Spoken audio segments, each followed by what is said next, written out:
So another thing, you say you're an atheist. I'm very curious what your thoughts are on free will. Don't believe in it. Okay. Okay. So do you think that you have a decision in what you're gonna eat for dinner? Do I have a choice, you mean? Yes. Sorry, a choice. Yeah, I mean there are choices, but just because only one set of things happens doesn't mean that anything was chosen to happen. If you want to read a really good book on this, and admittedly, it is my side of the story, but it's called Determined by Robert Sapolsky. It came out last year, like in October. It's a really, really, really good book, and he's a he's not a neuroscientist, or is he? I can't remember. He studies the human brain and primate brains. He's been doing it for decades. He's pretty well known, but it's a really good book. I would check it out. But I mean, his basic thing is like he doesn't believe in like the libertarian free will or any of the other things either. But like basically every single thing we do has an antecedent cause, and I whenever I argue this with people, they really never disagree on Okay. any of this. All of the things like a neuron is or like you have a thought, an action occurs. That was preceded by a thought. The thought is composed of this whatever neural network of things that fired. That is composed of action potentials from neurons. The neuron is stimulated by chemicals. Nothing that we would ever call free in any sense occurs anywhere along that pathway. It's all deterministic, it's all chemistry, it's all whatever. And then we just imagine that the choice itself is free. The only the only two genuine, I would say, attempts for people to try to work around this have been to say something like well, I guess maybe there are three. One is people invoke quantum mechanics and they say there's like fundamental like randomness or whatever and indeterminacy. But indeterminacy isn't the same as free choice. Like there are these pretty well-known mathematical systems where it's literally impossible to predict. Like you select a row of like just like boxes. Some of them are black, some of them are white. And then there's an algorithm that tells you how the next row will be built based off of the previous row. And we know for a fact that those are they're incalculable. You cannot know what the 10th row will be. It's impossible. But you let it run and it always does the same thing. So indeterminacy is not the same as like free will because we have this indeterminacy thing, but it's always producing the same outcome, right? And then the randomness thing, that's also kind of just because it's random doesn't mean that there's any sort of like choice happening there. But also, I don't think anybody should. And this also kind of goes along with the second explanation, which is that like, if you're making free choices, then to me, what that would say, or if it's random, then that would make human behavior and human decision making completely. If it was random, then it would be shit. I'm losing the words, but nothing we say would and do would make any sense. There'd be no consistency with it. All the words I would say would just be random jumbles, and all my behaviors would be completely unpredictable. But that's obviously not the case. I mean, people that do marketing campaigns can tell you, yeah, we know that if we just tell this obvious lie but make a funny commercial, we can predict a certain amount of increase in sales profits, or we can get people to whatever do this. And politicians know this very well too.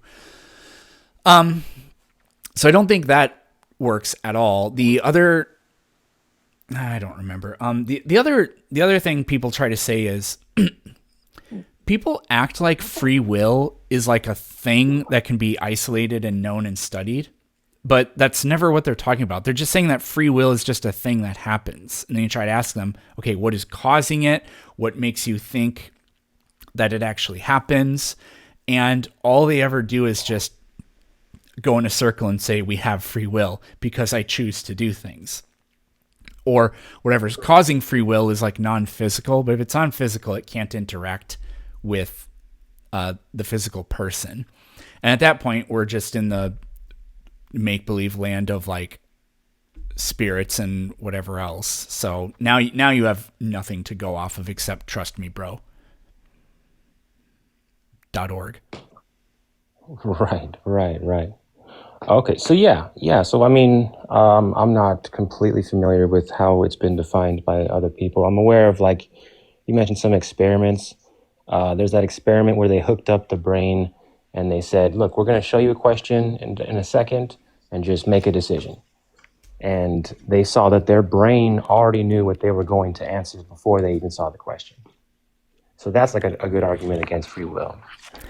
Yeah, And you that also said the randomness. You said like it's like if there was free will, everything would be totally random. But then, that's denying memory. That's denying that we were able to learn and move forward and have idea of consequences. So it's not going to be total chaos to say that we're moving moment to moment in space and time, and we're deciding what we're choosing. That's what I mean by free will. Yeah, but the problem with that is that isn't really free will, because if your choices are determined by your memories in your brain or whatever, then when I have some experience and I'm not choosing to recollect my memories and respond to something in a particular way. I'm not choosing that. That just kind of kicks the can down the road a little bit. It changes the subject very, very slightly, but not really, because then it just leads us to something else that's not free or of our own choice.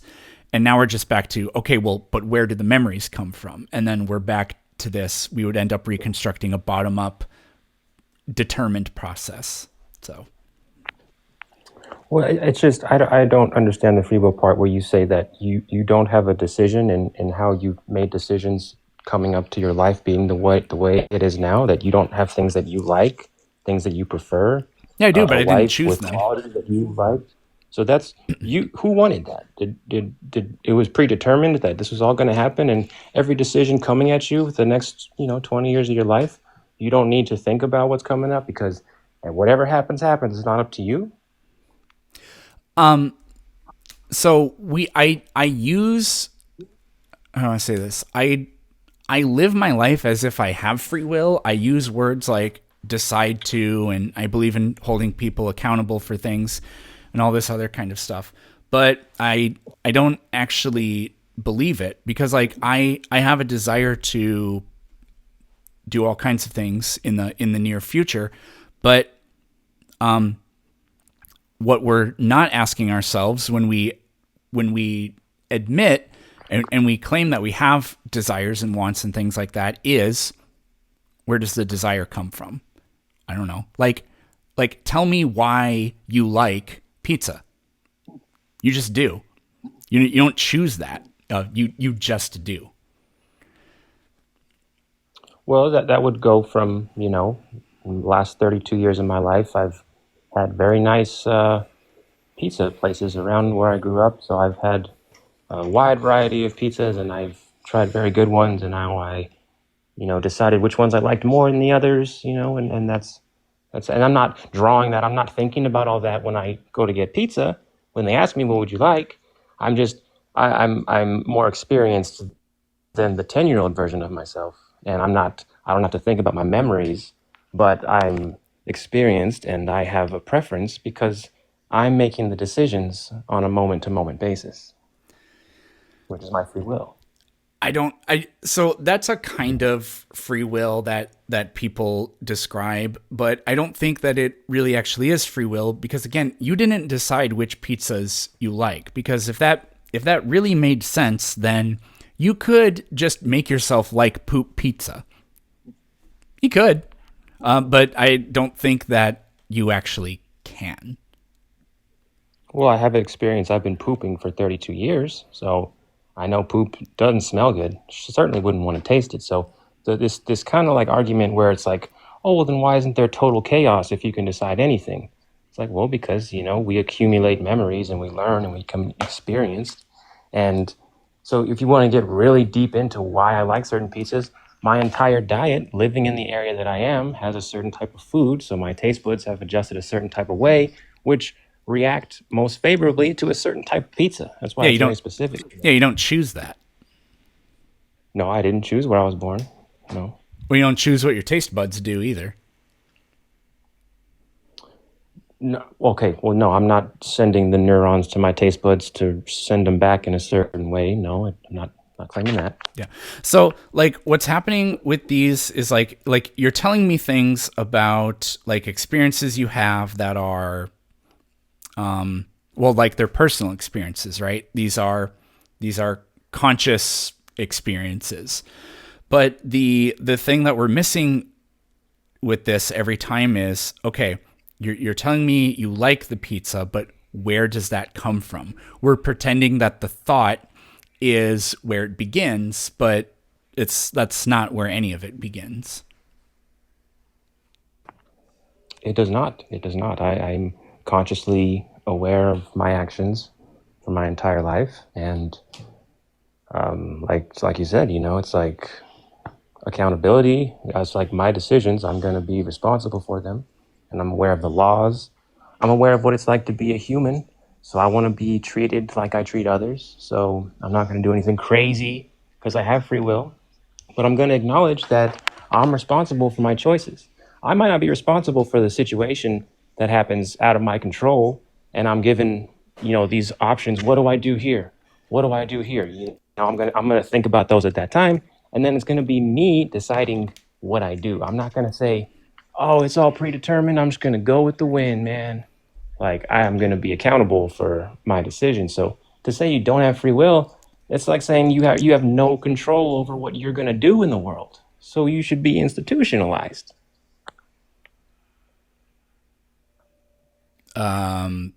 No, I don't follow. I didn't follow that part at all. The part about like behavior being random. That what I was saying is if free will, like decision making, all if everything was completely free, which would have to mean that it's not predicated on any like priors, any antecedents, then the actions, no future action should have any relevance to any past action.